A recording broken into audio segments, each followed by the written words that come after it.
World cup final से हुए अभिषेक शर्मा और वरुण चक्रवर्ती अचानक से बाहर, तो रिंकू सिंह और कुलदीप यादव की हो गई है धमाकेदार प्लेइंग 11 में एंट्री।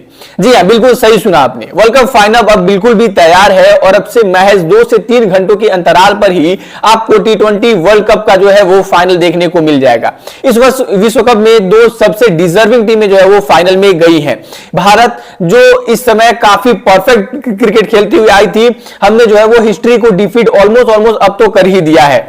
मतलब जहां पर हम एक वक्त लग रहा था कि साउथ अफ्रीका से हारने के बाद वर्ल्ड कप से बाहर हो जाएंगे, लेकिन हमने back to back West Indies और इंग्लैंड जैसी टीमों को हराया, जो टीमें लगातार मुकाबले जीतते हुए आ रही थी।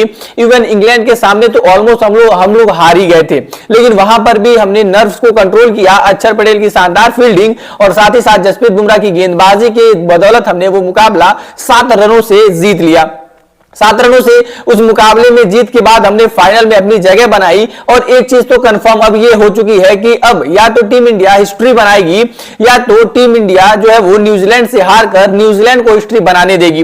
दरअसल मैं आपको बता दूं कि आज तक ऐसा कभी भी हुआ ही नहीं है कि टीम इंडिया जो है वो या फिर कोई भी ऐसी कंट्री हो जिन्होंने 2 बार लगातार T20I वर्ल्ड कप जीते हो। यानी हम 2024 के T20I विनर हैं, 2026 में भी हम लगातार जो है वो दूसरी बार फाइनल में आ चुके हैं और ऐसा कभी हुआ ही नहीं है।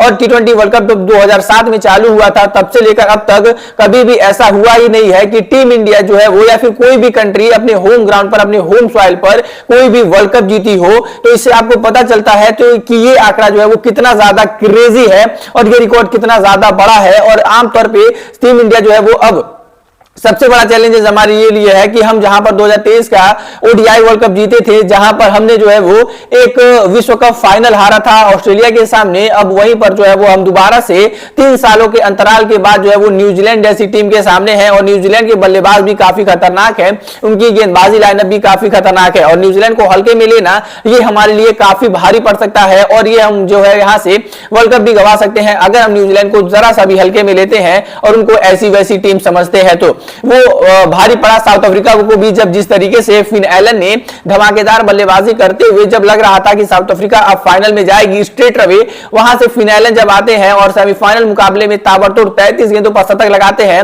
सबसे ज्यादा डर तो उनका है कि वो टीम इंडिया के खिलाफ किस तरीके से प्रहार करने वाले हैं। लेकिन जहां पर एक तरफ न्यूजीलैंड के ओपनर बल्लेबाज दोनों जो है वो फॉर्म में है, टिम साइफर्ड और फिन एलन, वहीं पर हमारे लिए यही परेशानी है। हम देख रहे थे कि हमारे लिए संजू सैमसन जो है वो काफी गंदे परफॉर्मेंस कर रहे थे, काफी खराब फॉर्म में थे, लेकिन जैसे ही नॉकआउट्स आए और जैसे उनको वर्ल्ड कप के 4 मुकाबले खिलाए गए, चारों मुकाबलों में अच्छी बल्लेबाजी की है। इवन 2 मुकाबले तो उनके दम पर टीम इंडिया जीती है वेस्ट इंडीज के खिलाफ और सेमीफाइनल ये कहा जाए तो ये गलत नहीं होगा। जहां पर पूरी बल्लेबाजी लाइनअप फ्लॉप हो गई, वहां पर संजू सैमसन ने अपने बल्ले से परफॉर्म किया, वहां से ये खिलाड़ी जो है वो आपको चलता हुआ आता है और टीम इंडिया को फाइनल तक का रास्ता तय कराता है। लेकिन वहीं पर ऑन दी अदर एंड अगर दूसरे ओपनर की बात करें यानी अभिषेक शर्मा, जो केवल एक मुकाबले से बाहर हुए थे बुखार की वजह से, बाकी सारे मुकाबले उन्होंने खेले हैं, लेकिन अगर आप उनकी परफॉर्मेंस की बात करोगे तो केवल एक 50+ स्कोर आई है और वो भी जिस तरीके से वो खेलते हैं उसके बिल्कुल भी विपरीत। यानी 30 गेंदों पर उन्होंने जो है वो एक हाफ सेंचुरी लगाई थी। हालांकि 30 गेंदों पर हाफ सेंचुरी कोई ऐसी वैसी बात नहीं है, लेकिन फिर भी हमने देखा है उनको 32 गेंदों पे 90 रनों की पारियां खेलते, 80 रनों की पारियां खेलते। तो ऐसे तौर पर उनके लेवल का क्रिकेट तो उन्होंने खेला भी नहीं।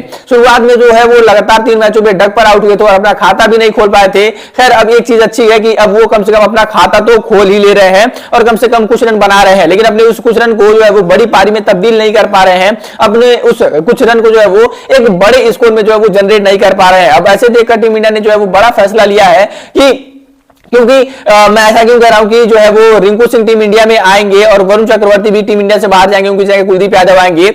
जब टीम इंडिया का प्रैक्टिस सेशन होता है या फिर किसी भी टीम का प्रैक्टिस सेशन होता है, खिलाड़ियों की जो है वो हार्ड परफॉर्मेंस को देखकर आपको एक चीज पता लग जाती है कि कल जो है वो प्लेइंग 11 किस तरीके से होगी। जो खिलाड़ी प्लेइंग 11 में होंगे, जो खिलाड़ी को पहले बता दिया जाता है, उनकी परफॉर्मेंस और बॉडी लैंग्वेज कुछ अलग ही दिखती है। जिस तरीके से जिम्बाब्वे के खिलाफ और नामीबिया के खिलाफ संजू सैमसन खेलने वाले थे, उस मुकाबले से एक दिन पहले संजू सैमसन काफी कॉन्फिडेंस में लग रहे थे और वो अच्छा खासा परफॉर्मेंस भी करते हुए आ रहे थे, अच्छी खासी जो है वो प्रैक्टिस करते हुए भी नजर आ रहे थे और वो चीजें हमने देखी।